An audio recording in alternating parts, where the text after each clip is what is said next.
One of the topics that comes up the most in IELTS speaking is family. So if you're aiming for a high band score, you need to know plenty of advanced vocabulary for this topic. In this video, you will learn 50 essential words to help you give band 9 answers to questions about family in IELTS speaking. If you are going to take your IELTS soon, check out my IELTS courses. There I teach you everything you need to score high. I show you step by step how to give high scoring answers, and of course we do many practice tests together so you will feel confident for your test. You can find the link to my courses in the description box. And now grab some paper and a pen. For each word you know, you get 1 point. Comment below how many words you know. For example, 15, 30 or 50. Let's begin! We are going to start by looking at vocabulary to talk about people in your family. First, the IELTS speaking examiner may ask you to talk about who you live with. This might be a good opportunity to use the noun phrase immediate family. This refers to the people in your family unit, often referring to parents, children, brothers and sisters, and husband and wife. Your definition of immediate family will vary on how your family unit is formed.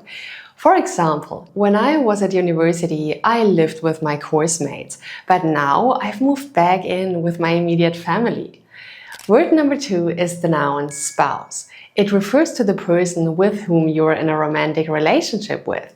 Typically, if you're married, your spouse is considered part of your immediate family. The word can be used to refer to a person of any gender. Let's see an example. In the UK, spouses usually divide household chores equally. We can also use the word partner when referring to someone we are in a romantic relationship with. The word partner is different to spouse, as it gives no indication of whether the couple is married or not. Similar to spouse, it is also gender neutral. Your partner could be your husband, wife, boyfriend, or girlfriend. Here's an example. My partner and I have been together for 8 years.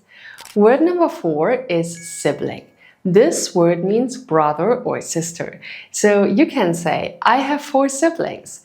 Then, if you want to give more information, you can specify whether your siblings are male or female by using the words brother and sister. Let's see what that would look like. I have 4 siblings, 1 brother and 3 sisters. We've talked about immediate family, but what about all those other people in the family? We can refer to them as extended family. For example, it was wonderful to see my extended family last month at my sister's wedding. Your aunt is your mother or father's sister. It is also common to use the word auntie. In some cultures and families, it's also normal to call close female friends of your parents aunt or auntie. Word number 7 is uncle. Your uncle is your mother or father's brother. Let's see an example of those last 2 words together. My aunt and uncle live in Australia. The next word is cousin. Your cousin is your aunt or uncle's child. This word is also gender neutral. For example, I used to play in the park with my cousins when I was younger. The word niece refers to your brother or sister's daughter. Let's use it in an example. My sister had a baby 2 weeks ago, so now I have a niece. I think I'm going to enjoy being an auntie. The next word is nephew, which is your brother or sister's son. When talking about nieces and nephews, we always say it in that order. We don't tend to say nephews and nieces. For example, I don't have any nieces or nephews.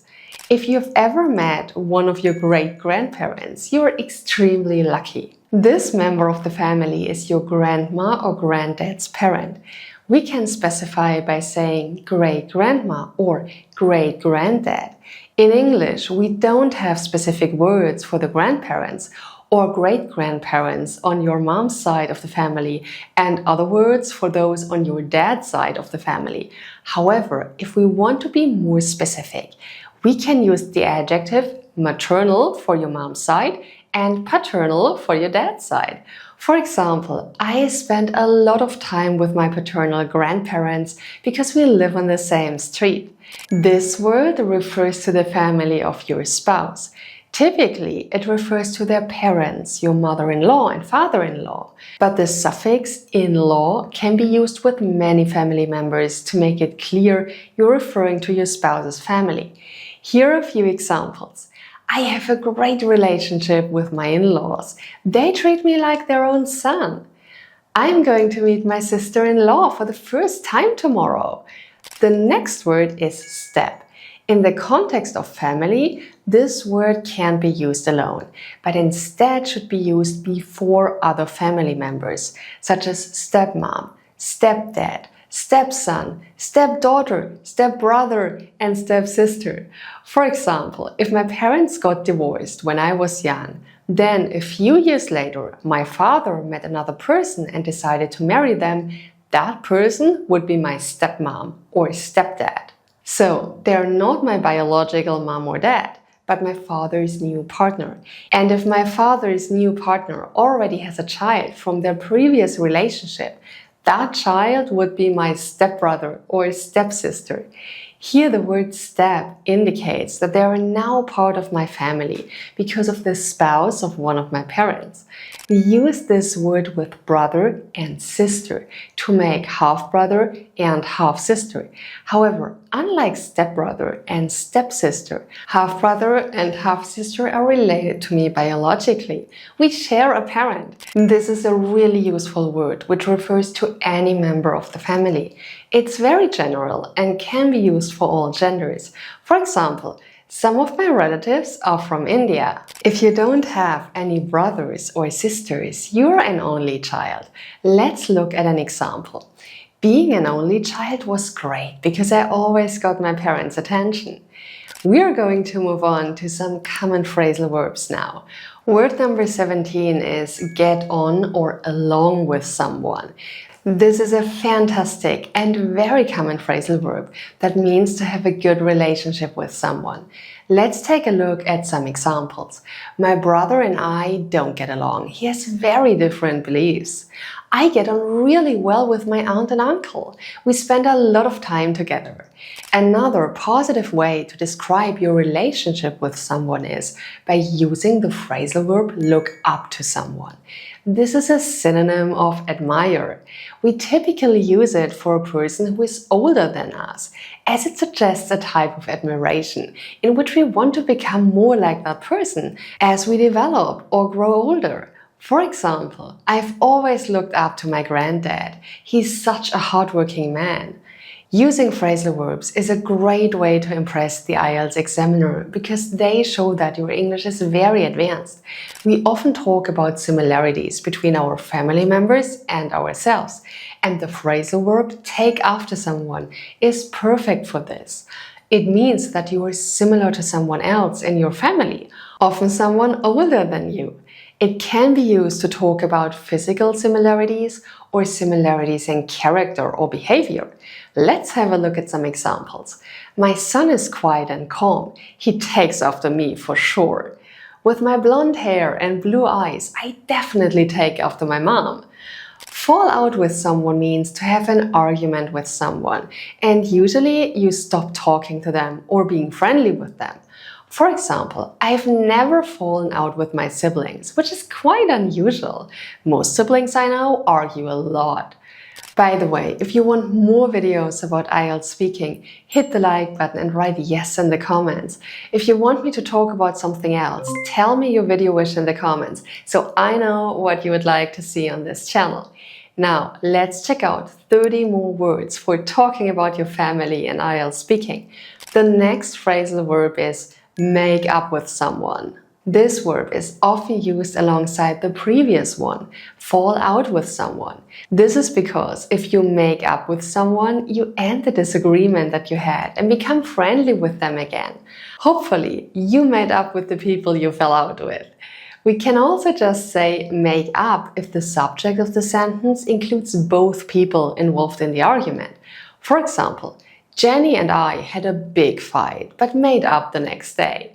As you can see here, it's quite common to see time phrases with this phrasal verb. Some other time phrases and adverbs we could use are a few hours later, quickly, afterwards, eventually, and as soon as possible.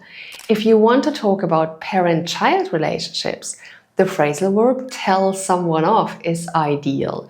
If you tell someone off, it means you shout or speak angrily because that person did something wrong. It's often used when we are referring to relationships where someone has more authority in a situation, like parent-child or teacher-student. So you could say, parents should tell their children off for bad behavior. This phrasal verb is a good way to show off your advanced English skills, as you are showing that you know separable phrasal verbs. With this type of phrasal verb, the object goes in the middle, between the verb and the preposition. So in this case, we don't say tell off someone, but tell someone off. Another high-scoring phrasal verb for family is bring someone up. It means to take care of a child until they are an adult, often providing them with certain values and beliefs. You can say, my mom brought me up by herself, or it's hard to bring up kids while working. If you want to impress the examiner even more, you can use this phrasal verb in the passive voice. It's quite common to use it in this way, like, Hannah was brought up in central London. Now, let's have a look at a word you can use to tell the examiner about your communication with family members. Keep in touch. This is a word that means to maintain contact with someone regularly. For example, Kane keeps in touch with his cousins on Facebook. Now, let's have a look at some verbs you can use to impress the IELTS speaking examiner when talking about your family. Word number 25 is bicker. This is an amazing verb which is very advanced. It means to fight or argue, and it's often used with an object by adding with someone after it. Here's an example. Jamie bickers with his sister from time to time. We often have rules to follow or family obligations to meet, particularly when it comes to parent-child relationships.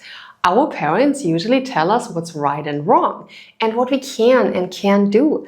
But sometimes we don't follow rules or do what someone tells us to do. And in this situation, we can use the verb disobey. You can say, Brandon regularly disobeyed his parents when he was a teenager, going out with friends when he wasn't allowed to. Word number 27 is a simple one, but extremely useful. The verb look followed by like means to look similar to or resemble. This always refers to physical features. Here are a few examples. It's not surprising that we look like our parents, although we tend to look more like one parent than the other. For example, I look a lot like my dad. Notice that in the second and third sentences I gave there, I added other words in between look and like. We can do this to modify what we are saying. In the second example, I added more and later than to make a comparison between both parents, just like we do with other comparative structures. In the third sentence, I added the quantifier a lot to intensify or emphasize that I look very similar to my dad. If you adopt a child, you legally and officially bring a child into your home and look after them. They are not biologically related to you, but you consider them your son or daughter. For example, Françoise adopted a baby a few weeks ago. We can also use the adjective adopted. You can say, my wife is adopted. She has never met her biological parents. We might be asked about the kinds of activities we do with our families or when we spend time together. The verb get together is a really useful word to talk about this. It's similar to saying meet for a specific purpose or meet with the purpose of spending time together. Let's see it in an example. My extended family and I get together a few times a year at parties, weddings, and barbecues. This is a useful synonym of a word we have already covered. Bring someone up. A quick refresher. This means to take care of a child until they're an adult, often providing them with certain values and beliefs. For example, Warren's parents worked a lot, so he played a big part in raising his little sister. An excellent verb is support, meaning help. This could be emotionally, being there for them in difficult moments. It could also be practical support, like assisting with tasks and projects. Or it could be financial support, giving them money or paying for things for them. Here are some examples. When Maisie broke up with her partner, her brother supported her by offering to chat whenever she needed it. I lost my job last year, and thankfully my parents supported me financially for a few months while I looked for work. This is another word that shows how you might help a family member or vice versa. If you guide someone, you help them by showing them how to do something, often step by step. Let's take a look at an example. I guided my daughter as she prepared her science project, answering her questions and building the model with her. Let's move on to some adjectives you can use when talking about family. If you have a great relationship with your family, share lots of information about your life with them, and spend lots of time together, you can use the adjective close. For instance, I'm really close with my siblings. We talk about everything. We can also use the common collocation, a close-knit family, which expresses the same idea. This is a fantastic collocation as it shows your knowledge of advanced vocabulary. Let's see an example. I come from a very close-knit family. We spend a lot of time together. Another way to describe a good relationship between family members is by using the adjective loving. If someone is loving, then they regularly do things to demonstrate that they love you. We often use this adjective with the nouns relationship, person, and family. For example, Sarah is in a loving relationship with her husband James. Here is another example. My parents have always been very loving. Word number 35 is affectionate. It's similar to the previous word loving because someone who is affectionate also shows love to someone. However, this word indicates that this person demonstrates their love through physical touch, for example, by hugging or holding hands. Here's an example. My nephew is very affectionate. He loves giving hugs. Earlier we saw the word support, but here we have the adjective form of that word, supportive. If you describe someone as supportive, they give you lots of help and support. It works well in a sentence like, it's important to be supportive when your relatives are going through difficult times. We've covered a lot of positive adjectives about family, but the next one, distant, is negative. It's used when you don't have such a good relationship. Maybe you don't spend much time with them or don't often speak to them.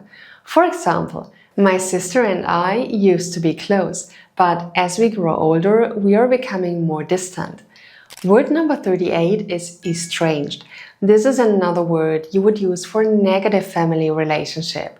If you are estranged from your family, it means that you don't see or speak to them at all.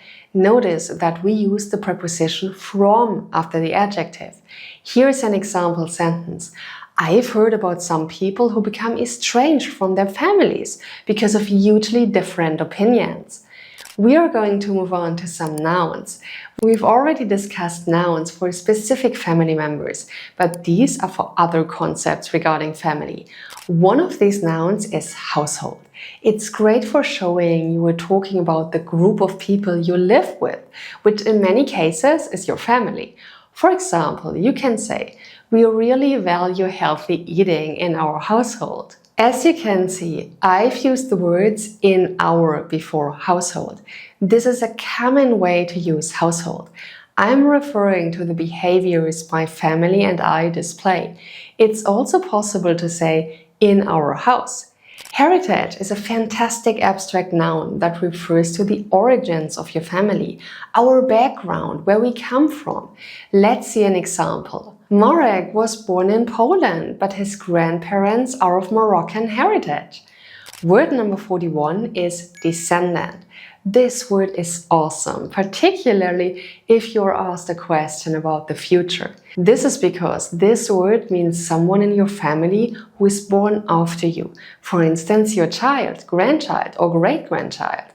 An excellent example of this would be, I don't have any children, but if I could give some advice to any future descendants, I would tell them to look after the planet. By using this advanced vocabulary, you show the IELTS speaking examiner that you have a great range of language.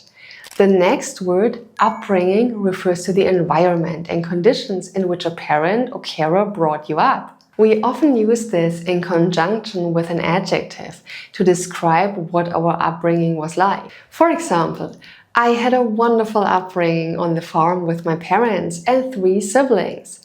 Here's another example.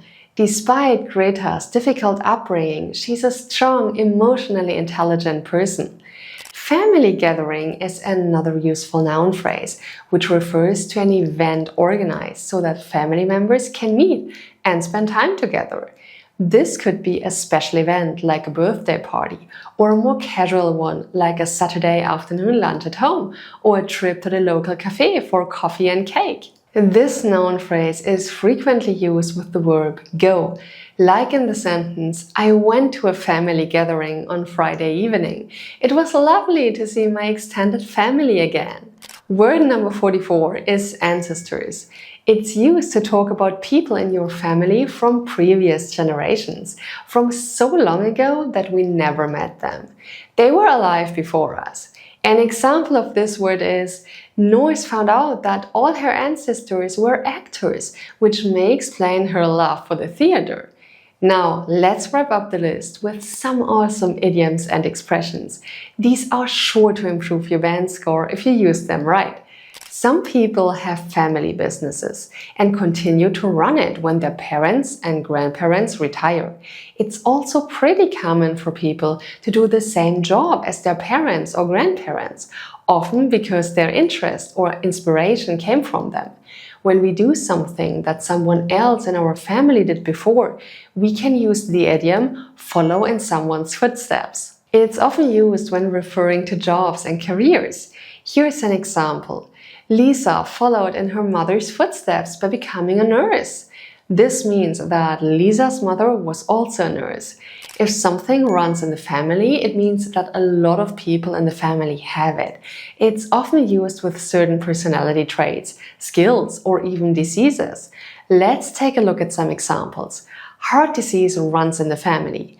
Being talkative must run in the family because we're all so chatty. This idiom means to look exactly the same as someone. We can say, wow, you're the spitting image of your mom, which means you look exactly like your mom. Word number 48 is blood is thicker than water. This means that family connections are stronger than other relationships. Here's an example.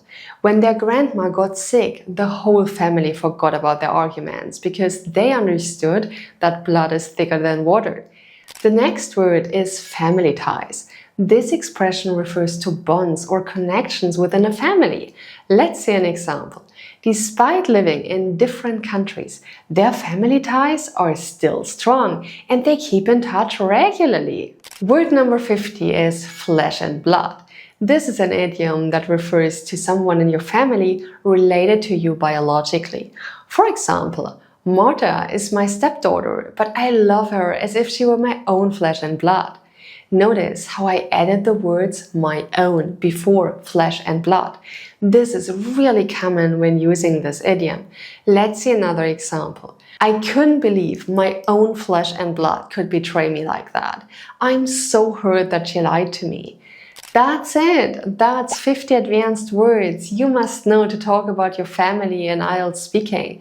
I hope you liked this video.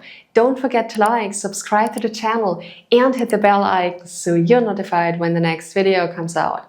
Also, share this video with your friends so they can improve their IELTS score too. See you in the next video.